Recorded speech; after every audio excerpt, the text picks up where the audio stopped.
Provocation et intimidation, la rhétorique de Donald Trump ne change pas, qu'il soit candidat, président ou entre les deux.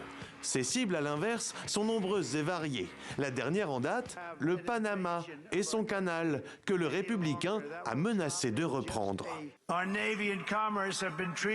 Notre marine et notre commerce ont été traités de manière très injuste et peu judicieuse. Les frais facturés par le Panama sont ridicules, très injustes, surtout compte tenu de l'extraordinaire générosité dont le Panama a fait preuve. L'escroquerie, selon Donald Trump, correspond en fait aux frais de péage appliqués aux navires qui empruntent cette voie d'eau interocéanique longue de 80 km, leur évitant ainsi un détour long et périlleux par le Cap Horn. Avec 74% de la cargaison totale transportée, les États-Unis sont les principaux utilisateurs du canal, devant la Chine, avec 21%. Pour l'Américain, dans sa guerre commerciale contre le géant asiatique, c'est sans doute déjà trop. Au Panama, passé la stupéfaction, le président a réuni ses prédécesseurs pour une réunion de crise. La veille déjà, il avait répondu avec fermeté.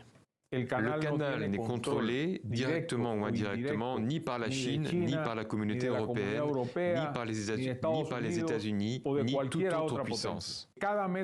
Chaque mètre carré du canal de Panama et de ses zones adjacentes appartiennent et continuent d'appartenir au Panama. La souveraineté et l'indépendance de notre pays ne sont pas négociables. Après les Français, à la fin du 19e siècle, ce sont les États-Unis qui ont achevé ce chantier pharaonique en 1914, avant d'en céder le contrôle aux Panaméens à l'orée du 21e siècle. Une histoire bien ancrée dans ce pays, indépendant depuis plus de 120 ans.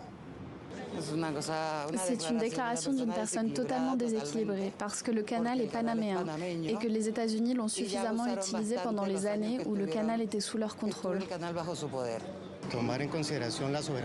La question du colonialisme a été surmontée il y a longtemps et il est donc important de respecter la souveraineté du peuple panaméen et de ce que le peuple panaméen détermine. Le canal de Panama, qui représente 5% du commerce maritime mondial, pèse lourd dans l'économie du pays, à hauteur de 6% de sa production de richesse nationale.